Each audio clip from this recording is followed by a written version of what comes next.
우리 하나님의 말씀은 하박국 2장 1절에서 4절까지입니다. 우리 말씀 함께 봉독하겠습니다. 내가 네파서 하는 곳에 서며 성루에 서리라. 그가 내게 무엇이라 말씀하실는지 기다리고 바라보며 나의 질문에 대하여 어떻게 대답하실는지 보리라 하였더니 여호와께서는 내게 대답하여 이르시되 너는 이 묵시를 기록하여 판에 명백히 새기되 달려가면서도 읽을 수 있게 하라. 이 묵시는 정한 때가 있나니 그 종말이 속히 이르겠고 결코 거짓되지 아니하리라. 비록 더딜지라도 기다리다 지체되지 않고 반드시 응하리라. 보라, 그의 마음은 교만하며 그 속에서 정직하지 못하나 의인은 그의 믿음으로 말미암아 살리라. 아멘. 우리 오전에 함께 봤던 말씀 하박국 2장 1절에서 4절까지의 말씀을 오후 예배 때 이 시간에 함께 좀 다시 나누려고 합니다. 오전에는 제가 이제 의인은 믿음으로만 살리라,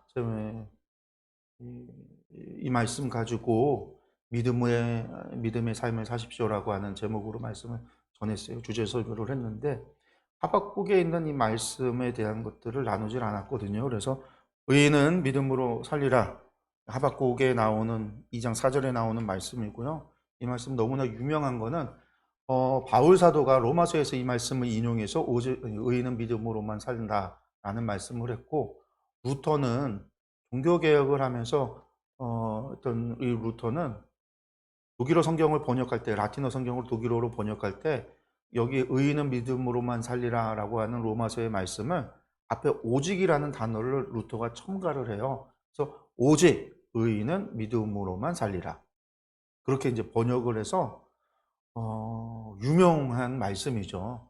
우리가 다 아는 로마서의 말씀으로 알고 있는 이 말씀, 그것이 원래 하박국의 말씀을 인용한 거였다, 하박국의 말씀이다라는 건데요. 하박국이 이런 이야기를 하는 이 배경, 이 2장의 배경을 우리가 좀 알아야 이 말씀의 원래의 뜻이 무엇인지를 정확하게 좀 알 수 있습니다. 의인은 믿음으로만 살리라, 이 이야기의 배경은요, 하박국의 이야기, 하박국의 당시 시대적 상황을 우리가 정확하게 이해해야지 이 말씀의 의미를 정확하게 알 수 있어요. 우리가 그냥 로마서에서 말하고 있는 바울 사도의 이야기도 중요하지만 루터의 이야기로 우리는 알고 있거든요. 루터가 한 이야기대로. 그래서 이제 우리가 믿음으로 구원받는다, 칭의라고 하는 그런 교리적인 루터의 그 칭의론이라고 하는 교리적으로 우리가 접근을 해서 이 말씀의 의미를 알고 있기 때문에 원래 성경의 의미가 무엇인지에 대해서는 우리가 잘 몰라요. 그래서 의인이 믿음으로 산다는 게 어떤 의미인지를 잘 몰라요. 그냥 믿음으로 구원받는다라고 알고 있는 거지, 믿음으로 산다라고 하는 게 정말 무슨 얘기인지를 잘 모르는 거예요. 근데 이것을 정확하게 알기 위해서는요, 바울 사도의 이야기보다도요, 하박국의 이야기를 정확하게 알아야지만 돼요. 그때 상황을 알아야 돼요. 그래서 이 이야기에서 3장으로 넘어가는 그 하박국의 시가요닉, 그의 찬양, 그 노래가 왜 어떤 배경 속에서 그런 노래가 나오는가를 정확하게 알아요. 그 시가요닉이 뭐냐면 우리가 잘 아는 무화과 나무 잎이 마르고 포도 열매가 없으며 외양간에 송아지가 없고 들밭에 양떼가 없고 송아지, 그런 노래 있잖아요. 난 여호와로 즐거워하고 난 여호와로 기뻐하리로다. 우리가 이제 너무나 이게 신나는 복음성가라 우리가 이제 보통 찬양단이 막 율동도 하고 그러면서 찬양을 하는 신나는 노래지만, 이게 지금 그렇게 신나하면서 부를 수 있는 배경은 사실 아니에요. 우리가 정말 이 의미를 안다면 아주 심각한 고민을 하면서 이 말씀을 마주해야 된다라는 거죠. 그게 뭐냐면 이 하박국 선지자가 처해 있었던 시대적 상황이 무엇이냐? 유다의 왕 여호야김이 다스리고 있었던 시대입니다. 여호야김 다음에는요, 여호야긴, 그 다음에 시드기야, 마지막이에요. 그러니까 18대 왕이거든요. 20대까지 가운데 18대 왕이란 말이에요. 거의 이제 유다가 멸망하기 전 마지막 시대에 살던 사람인데, 이 사람은 어떤 사람이냐면 악한 왕이죠. 악한 왕이에요. 우리가 유다의 악한 왕들 가운데 아주 대표적인 사람들을 꼽는다라고 한다면, 오전에도 말씀드렸지만 히스기야의 아버지였던 아하스, 히스기야 왕의 아들이었던 므낫세, 이 두 사람이 이제 아주 대표적인 악한 왕이지만, 그 다음에 세 번째 넘버 3 정도 들어가는 사람이 누구냐? 이 여호야김이라고 하는 왕이에요. 이 여호야김이 다스리고 있을 때만 바벨론이 두 번이나 유다를 침공을 해요. 그래서 우리가 바벨론의 포로로 잡혀간 사람들이 세 번에 걸쳐서 잡혀간다고 그러잖아요. 1차 포로, 2차 포로, 3차 포로. 1차 포로 때 다니엘이 붙잡혀가고 2차 포로 때 에스겔이 다 붙잡혀가고 3차 때 예루살렘이 이제 멸망하게 되어지는 거죠. 이 세 번의 포로가 있는데 이 세 번의 포로가 다 유다의 왕, 바벨론의 느부갓네살이 와서 침공을 하게 되는 건데 1차가 여호야김 왕 때, 2차는 여호야김이 죽고 여호야김의 아들이었던 여호야긴이 왕이 되자마자 쳐들어온 거예요. 그래서 이제 3개월 만에 잡혀가는데 이 바벨론이 이때 쳐들어오기 전에 주변 나라들로 하여금 사전에 미리 선봉으로서 유다를 침공해서 유다를 공격하게 하는데 그 공격하는 와중에 여호야김이 죽었다. 그래서 이제 2차 때 죽었다라고 보셔도 무리가 없어요. 그러니까 여호야김 시대는 바벨론이 쳐들어와서 두 번이나 쳐들어갔던 시대예요. 포로로 두 번이나 잡혀가야 되는 시대가 여호야김이 다스리던 시대예요. 그런데 여호야김이 다스리기 직전에 누가 왕이었냐? 여호야김의 아버지가 누구였냐면 요아스라고 하는 왕이에요. 우리가 잘 아는 요아스, 므낫세의 손자죠. 요아스 왕이에요. 요아스가 마지막 유다의 마지막 촛불이었던 거죠. 종교개혁을 했던 마지막 왕. 열왕기서에서는 역대기에서는 히스기야를 가장 위대한 종교개혁자로 유다의 왕들 가운데 가장 이제 뭐 다윗의 뜻을 제외하고 유다의 왕들 가운데 위대한 종교개혁자로 히스기야를 이야기하지만 열왕기서에서는 여호와스를 갖다가 요아스를 위대한 종교개혁자로 봐요. 그 요아스가 뭘 했냐? 솔로몬 시대 때 선지자가 예언한 대로 이스라엘의 모든 산당을 부수는. 그래서 이스라엘의 모든 산당을 부수고 모든 우상 숭배를 부수고 모든 우상스를 부수고 나서 그 다음에 성전 여호와의 성전을 갖다가 수복하고 그래서 하나님께 여호와 신앙을 회복하려고 하는 노력을 했고 그 과정에서 신명기서가 신명기 두루마리가 발견이 되고 그 말씀을 통해서 이스라엘의 죄가 무엇인가를 깨달았던 요아스가 모든 백성들을 불러 모아서 하나님 앞에 언약을 갱신하죠. 우리가 마음을 다하고 뜻을 다하고 정성을 다하여 하나님을 섬깁시다. 신명기의 주장대로 하나님만을 사랑합시다. 그런 언약을 갱신을 하면서 종교개혁을 했던 사람이 요아스 왕이었단 말이에요. 그렇지만 그가 애굽의 파라오죠. 바로가 아수르를 돕기 위해서 올라가려고 할 때 무기토에서 그 길을 막아서 결국 죽임을 당했다. 그리고 난 다음에 이어서 된 왕들이 요아스, 요야김, 요야긴, 시드기야까지 이어져요. 그 중에 그 뒤에 이어서 왕이 됐던 사람이 요아스였는데 차남이었어요. 장남이 여호야김이. 이 장남인 여호야김이 왕위를 뺏기니까 바로가 돌아가는 길에 바로에게 가서 나를 갖다 홀라당 바치는 거죠. 나를 왕으로 세워주시면 제가 바로를 섬기겠습니다. 그래서 그 바로가 집으로 돌아가다가 아수르를 도우러 갔다가 아수르가 이미 망해서 바벨론과 진을 치고 싸우려고 대립관계에 있다가 전쟁을 마치고 돌아가는데 돌아가는 길에 여호야김이 와서 바로요 제가 바로를 섬기겠습니다 하니까 군대를 이끌고 예루살렘으로 올라가요. 여호야김이 길잡이가 돼서 올라간 거예요. 그래서 바로가 예루살렘을 멸망시키고 정복을 하고 여호아스를 포로로 잡아가고 여호야김을 왕으로 세우고 그래서 여호야김이 왕이 돼서 바로를 섬기게 되는 그런 배경 속에서 누가 활동을 하냐면 예레미야 선지자가 긴 시간 동안 활동을 해요. 여호아스부터 시작해서 시드기야 때까지 그 이후까지 이제 예레미야가 계속 활동을 하는데 그 예레미야가 그 시기에 받은 예언의 말씀이 무엇이었냐면요. 여호야김 시대에 왔을 때 하나님께서 성전을 멸망시킬 거다라는 거예요. 저 실로에 있었던 제단이 무너졌던 것처럼 이 성전도 하나님께서 무너뜨릴 것이다. 범죄했기 때문에 하나님께서 멸하실 거다라고 하는 예언을 하는 거죠. 그러면서 우리가 바벨론으로 포로로 잡혀가게 될 거다라는 예언을 해요. 그러니까 사람들이 뭐냐고 하냐면 예레미야를 손가락질하면서 저게 가짜 선지자다, 저게 거짓 선지자다라고 하면서 예레미야를 갖다가 죽이려고 하는 거예요. 여러 번에 걸쳐서 예레미야를 죽이려고 하는 시도들이 있었어요.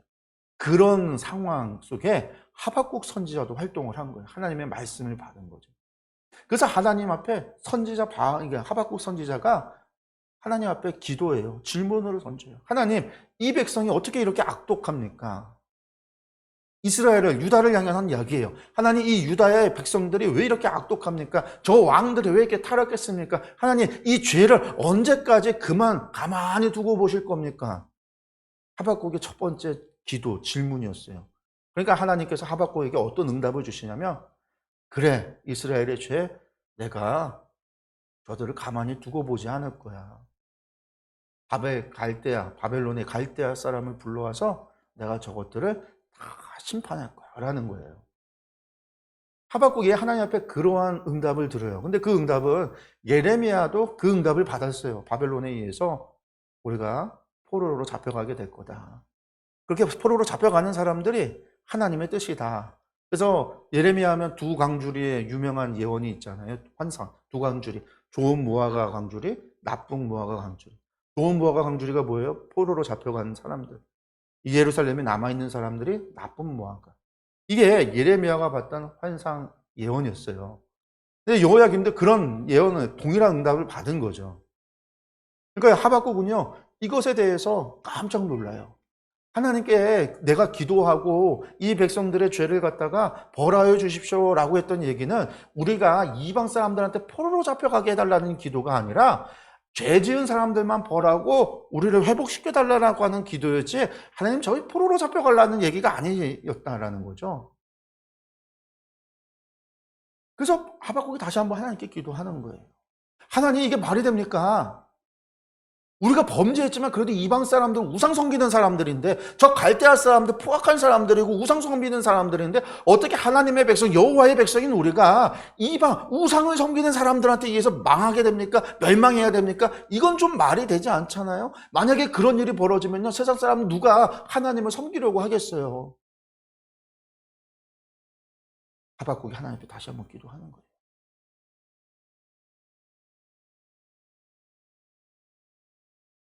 그리고 오늘 말씀에 보면은요, 오늘 말씀 1절에서 뭐라고 그래요? 내가 내 파수하는 곳에 서며 성루에 서리라.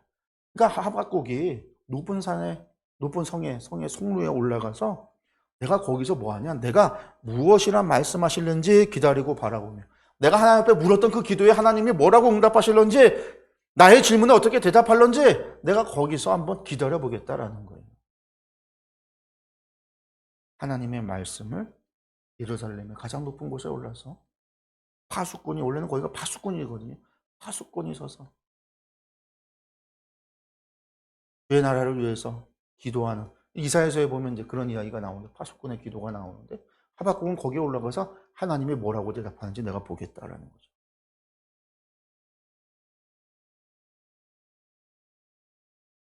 여기 하나님이 주신 말씀이 그거예요. 오늘 2절에 보니까 여호와께서 대답하여 이르시되 너는 이 묵시를 기록하여 판에 명백하게 새겨서 달려가면서도 읽을 수 있게 하라. 너 판에 새겨서 네 가슴에 달고 이게 뛰어가도 사람들이 다 볼 수, 모든 사람들이 다 볼 수 있도록 해라. 그러니까 이 이야기를 모든 사람들한테 전하라라는 얘기예요.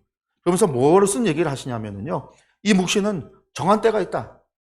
정한 때가 있다라는 거예요. 때가. 종말이 속히 이르겠고 결코 거짓되지 아니하리라. 비록 더딜지라도 기다리라. 지체되지 않고 반드시 응한다. 때가 있다. 하나님이 정하신 때가 있다라는 거죠. 그러면서 하시는 이야기가 그거예요. 거짓되지 않고 이것은 반드시 이루겠다라는 거. 종말도 반드시 이루겠다라는 거. 하나님의 심판도 반드시 이루겠다라는 거. 회복도 반드시 이루겠다라는 거예요. 더디 오는 것처럼 보일지라도 너희가 생각할 때는 하나님의 심판이 잘못된 것 같고, 하나님께서 침묵하는 것 같고, 하나님이 너무 더디 늦게 굼뜨시는 것 같지만, 하나님의 정하신 때에 하나님께서 일하신다라는 거예요. 역사의 수레바퀴를 돌리시는 이가 누구시다? 하나님이시다. 우리가 볼 때는 그것을 너무 빨리 돌리는 것만 같고, 어떨 때는 너무 늦게 돌리는 것만 같고, 너무나 천천히 가는 것 같고, 어쩔 때는 멈춰 있는 것 같지만 아니라, 모든 것은 하나님이 정하신 때, 그때에 이루어진다라는 거예요. 그러면 지금은 어떤 때예요? 이스라엘 범죄한 그들이 바벨론에 멸망당하고 포로로 잡혀갈 때라는 거예요. 사실 우리가 읽진 않았지만 그 뒤에는 무슨 얘기가 나오냐면, 갈대아 사람들도 하나님께서 심판하신다. 무엇으로? 그들의 포악함으로, 그들의 잔인함으로, 그들이 사람들을 많이 죽였던 그들의 죄악으로 말미암아 그들은 반드시 심판받는다라는 거예요. 그러면서 하시는 말씀이 4절인 거예요. 그의 마음은 교만하며 그 속에 정직하지 못하나. 악한 사람들, 갈대아인들, 여러분들 그런 사람들은요, 심판이 되는 사람들은 그렇게 되어지는 거예요. 그렇지만 의인은요, 믿음으로 말미암아 산다라는 거예요.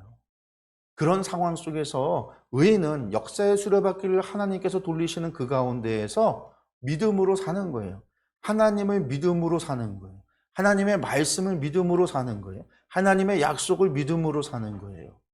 이걸 다르게 표현해서 조금 더 쉽게 이야기한다면 그런 전쟁, 이스라엘이 멸망하고 바벨론에 의해서 망하게 되어지고 바벨론의 포로로 잡혀가게 되고 그렇게 70년이 지나고 그리고 70년 뒤에 돌아오게 되어지고 돌아오고 나서도 다니엘서의 예언에는 어떤 예언들이 나중에 나와요? 이스라엘의 고난이 여전히 끝나지 않았다라고 하는 그러한 상황이 계속된다 할지라도 여전히 뭐 하는 거예요? 믿음으로 사는 거예요. 다른 말로 하나님을 신뢰하고 사는 거예요. 그러한 상황 속에서 이게 단순히 여러분들 믿음으로 구원받습니다. 믿음으로 칭의를 얘기하는 루터가 이야기하는 그런 구원의 교리를 얘기하기 위해서 한 이야기가 아니라 지금 그러한 상황 속에서도 믿음은 어떻게, 의인은 어떻게 살아가야 되냐? 하나님을 믿고 하나님을 신뢰하고 하나님의 약속을 굳건히 믿고 살아가야 된다라는 말씀이에요. 내가 볼 때는 하나님이 심판이 멈춰 있는 것 같아서 하나님이 계시지 않은 것만 같고 우리나라가 바벨론에 의해서 멸망을 당하니까 바벨론의 신이 바벨론의 마루드게 우리의 여호와보다 더 큰 신인 것 같은 그런 상황에 있어도 의인은 믿음으로 산다라는 거예요. 그런 전쟁의 위협 속에서도 믿음으로 산다라는 거예요. 바벨론의 군인에 의해서 내 밭이 짓밟히고 내 집이 불타오르고 내 가족이 죽어나가고 내가 죽임을 당하는 그 순간 그 상황 속에서도 하나님을 향한 믿음으로 살아야 된다라는 거예요. 내가 믿으니 이 환란이 나를 비껴가고 이 문제가 나를 비껴가고 이 고난이 나를 비껴가는 그런 걸 얘기하는 게 아니라 내가 예수님을 믿었더니 하나님을 믿었더니 세상에 바벨론의 군대가 오다가 나를 못 보고 그냥 지나쳐가는 하나님을 믿었더니 하나님의 천군 천사를 보내서 나를 지켜서 저 군사들이 내 집으로는 불화살, 화살 한 발 쏘지 못하는 그들이 화살을 쏘도 천군 천사에 다 맡겨서 공중에서 다 맡겨서 땅에 떨어지는 그런 이적이 일어나고 기적이 일어나는 그런 것이 없어도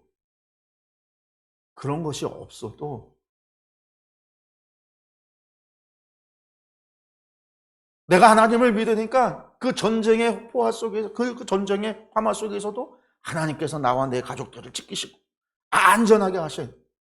그러지 아니하실지라도 하나님을 신뢰하고 사는 것. 그게 의인은 믿음으로 살리라라고 이야기하시는 하박국서의 이야기예요. 다른 말로 다니엘서에 보면 세 친구들의 이야기가 나오죠. 사드락과 메삭과 아벳느고. 이 세 친구들이 바벨론의 느부갓네살이 시내 평지에다가 오늘날 치면 10층 높이의 아파트 높이의 금 신상을 만들고 자신의 신상을 만들고 거기에 절을 하라고 했어요. 성경에는 생략이 됐지만 그것을 만들고 절을 하게 할 때는요. 뭐 때문에 그랬냐면 그 직전에 느부갓네살 왕에 대한 살해 사건이 있었어요. 살인 시도 미수에 그쳤고 실패했지만 느부갓네살 왕을 암살하려고 하는 왕궁에서 암살하려고 하는 시도가 일어났어요. 반란의 세력들이 나타난 거죠. 느부갓네살이 그래서 충성 시험을 했어요. 신할평지의 우상에게 절하라는 것이 단순히 절하라는 게 아니라 그걸 통해서 충성 서약을 하도록 한 거예요. 그거 하지 않으면 다 반역으로 다 죽여버리려고 한 거죠. 근데 그 세 친구가 절을 하지 않잖아요. 그러면서 하는 이야기가 뭐예요? 우리 여호와 하나님께서는요. 하나님께서 우리를 저 풀무불 가운데서도 우리를 구원하실 수 있지만 그렇게 하지 아니하실지라도 옛날에는 그리 아니하실지라도 그래서 그리 아니하실지라도는 찬양도 있지만 그리하지 않아도 우리는 절하지 않습니다. 하나님께서 우리를 구원해 주실 능력이 없어서가 아니라 모자라서가 아니라 능력을 갖고 계심에도 불구하고 하나님께서 그렇게 하지 않으실지라도 우리는 절하지 않습니다. 그리고 풀무불에 들어갔어요. 그 친구들은 그곳에서 하나님이 자신들을 안전하게 지키실 것이라는 믿음을 가지고 들어간 게 아니에요. 그 안에 들어가서 내가 불타 죽는다 할지라도 불타 죽을 각오로 들어간 거예요. 하나님 그리 아니하실지라도. 하박국에서 말하고 있는 믿음이 그러한 믿음이에요. 오늘 우리에게 이야기하는 의인은 믿음으로 산다라고 하는 거는요. 의인은 우리가 하나님을 믿고 믿음으로 살아간다라고 하는 게 우리 삶 속에서 내가 믿었더니 하나님의 역사하심을 날마다 보고 하나님께서 우리를 인도하심을 날마다 경험하고 하나님께서 내가 기도하면 하나님께서 즉각적으로 응답해 주시는 우리가 그러한 교제 가운데서 그러한 응답의 상황 속에서만 살아가는 것이 아니에요. 그것이 없다라고 이야기하고 표현하는 게 아니죠. 하나님 우리에게 응답해 주시고 우리의 기도를 들으시고 응답해 주시기도 하세요. 우리가 구하지 않은 것까지도 하나님께서 주실 때도 있어요.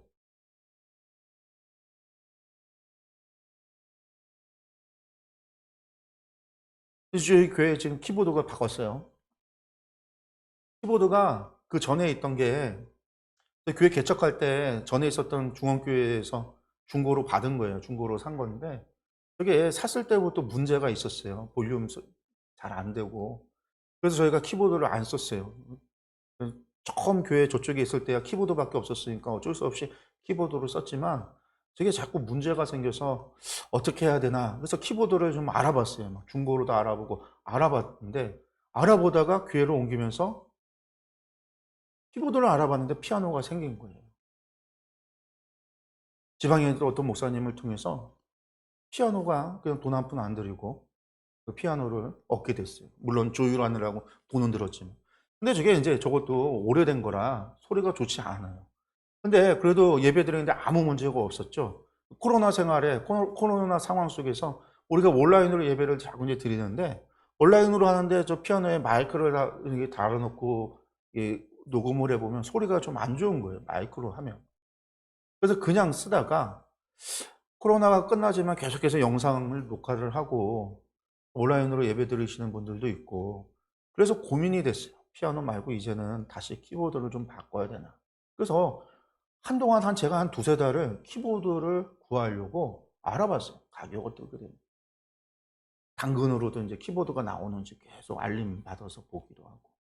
또 집에 이제 전자피아노가 있으니까 집에 있는 전자피아노로 바꿀까. 막 여러 고민을 하는데 하마 목사님이 연락이 왔어요. 키보드가 필요하냐. 그래서 저희 교회에 왔었는데 저희 교회에 있던 키보드보다는 조금 나니까 쓰던 거지만 중고지만 그래도 저희 쓰던 것보다 훨씬 나니까 혹시 필요하시면 드리겠습니다 라는 거예요. 그래서 키보드를 바꿨어요.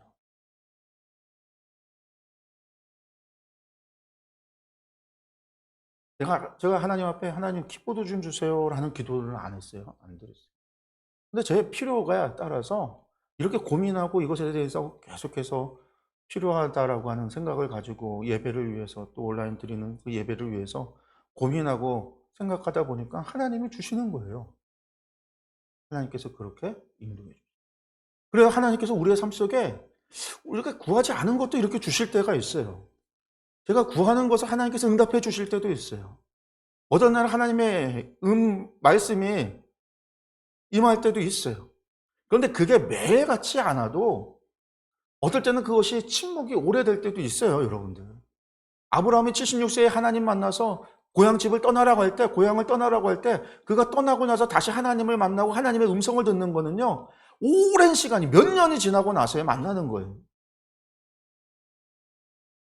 근데 아브라함이 그 오랜 세월 하나님의 침묵, 하나님의 응답을 못 듣고 하나님의 인도하심을 못 받는 그러한 삶인 것 같았지만, 아브라함은 여전히 하나님을 신뢰하고 있었던 거죠. 그의 걸음을 하나님이 인도하실 것이다 라고 하는, 직접적으로 하나님께서 말씀해 주시지 않고 나타나시지 않고 소리가 들려오지 않아도 나의 가는 길을 하나님께서 인도하고 계시구나 라고 하는 그러한 신뢰가 있었기 때문에 아브라함이 정처 없이 떠난 걸음인 것 같은데 약속의 땅에 온 거고, 그 세겜에서 하나님을 예배한 거고, 다시금 이집트까지 내려갔지만 다시 돌아올 수 있었던 거고, 그가 마지막 죽는 순간까지 막벨라 굴을 제외하면 아무것도 그 손에 얻은 것이 없지만 그럼에도 그는 하나님의 약속이 이루어지고 성취될 것을 믿었단 말이에요. 우리가 하나님을 믿는다라고 하는 것이 그 순간부터 막 내 삶에 하나님이 주시는 복이 쏟아지고 넘쳐나고 하나님의 이적과 기사가 막 나타나고 아픈 몸이 기도만 하면 막 낫고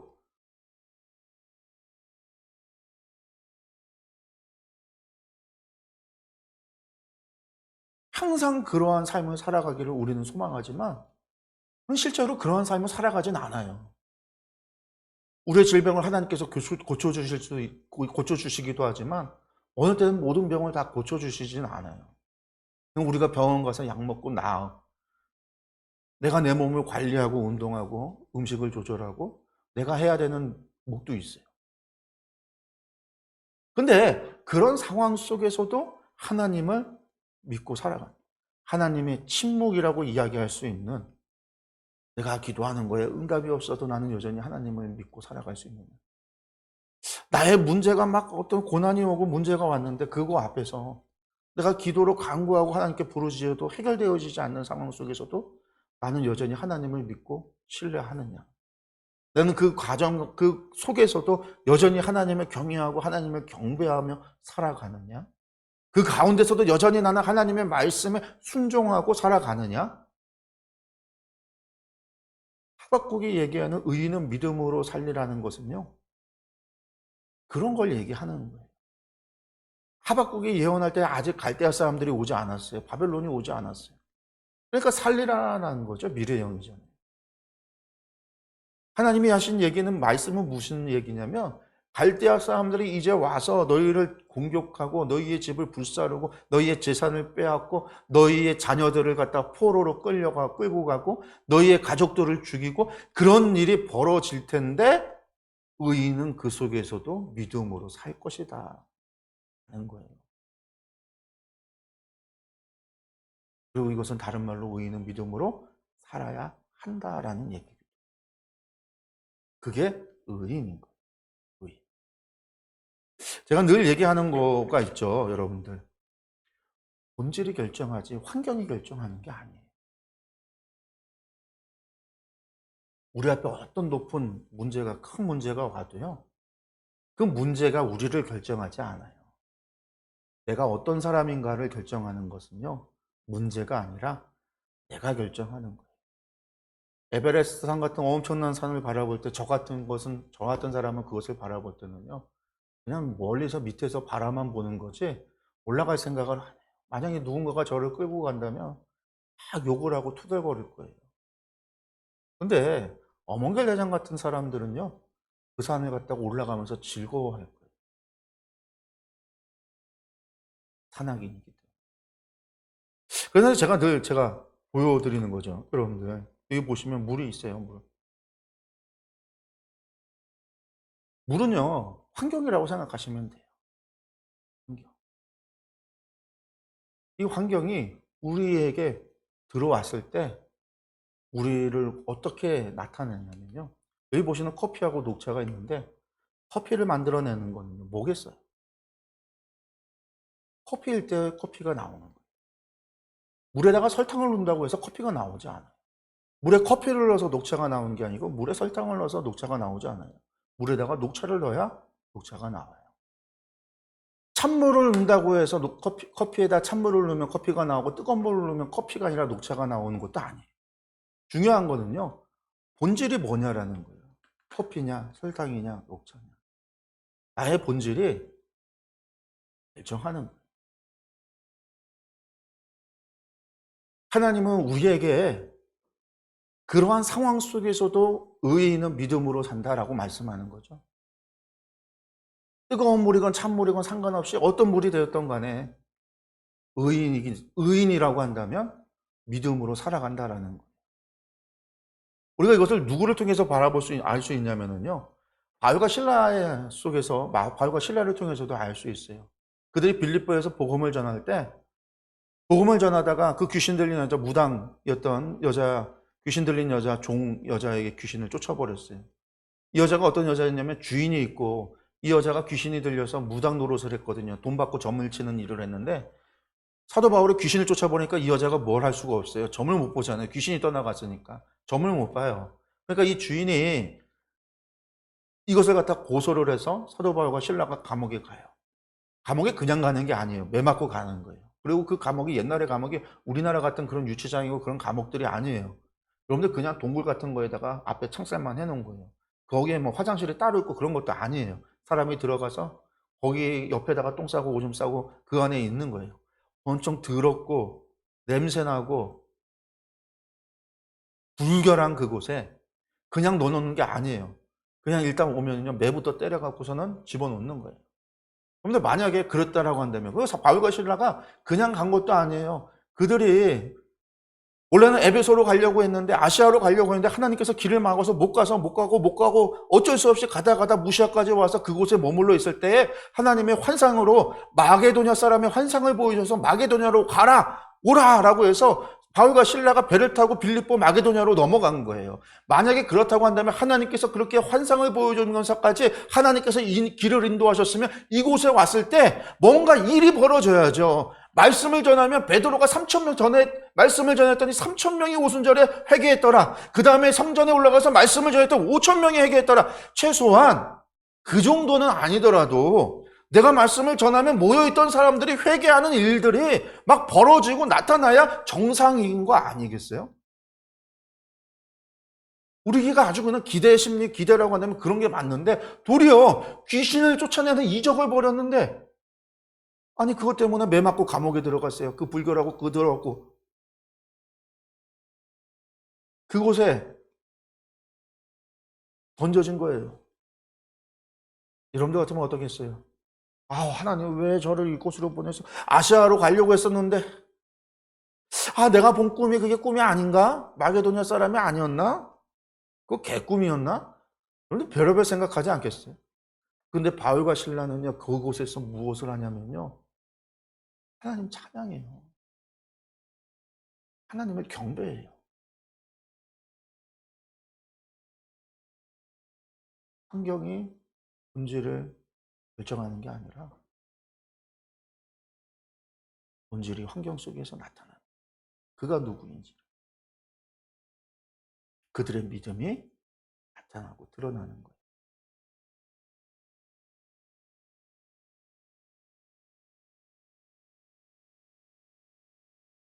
여러분들은 시험과 환란, 어려움, 혹은 우리 몸에 질병이 오거나 아픔이 오거나 그 상황 속에서 여러분들에게 드러나고 나타나는 것이 무엇이냐?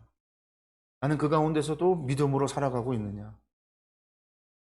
만약에 그렇다면 여러분들은 의인인 거죠. 하나님의 백성인 거예요.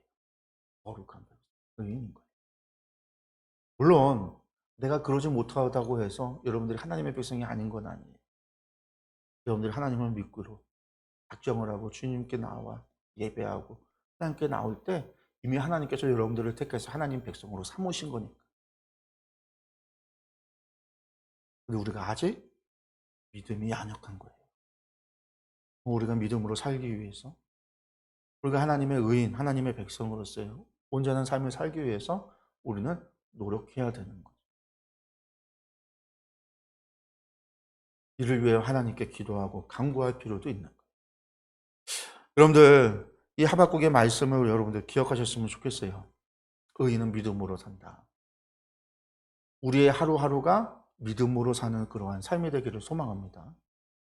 우리의 모든 날들이 믿음으로 사는 날들이 되기를 원해요. 우리의 모든 날들에 시험도 없고 환난도 없고 고통도 없고 고난도 없었으면 좋겠지만 세상이 결코 우리를 그렇게 두질 않아요. 사단이. 우리가 하나님을 믿기 때문에 도리어 고난도 올 수 있고 시험도 올 수 있고 유혹도 올 수 있고 환난도 올 수 있어요. 욥이 믿음 때문에 시험을 받았고 고난을 당한 거지 욥이 믿음이 없었으면 그런 것들 없었어요. 우리가 믿기 때문에 내 삶에 형통한 대로가 열릴 것 같지만 우리는 믿기 때문에 우리 앞에는요 좁은 길이 놓여지고요 좁은 문이 놓여져 있어요. 우리가 주님을 믿기 때문에 우리 앞에는요 우리가 짊어야 될 십자가가 있는 거예요. 그렇지만 그러한 모든 날들 속에서 믿음으로 살아가는 저와 여러분들 되시길 바랍니다.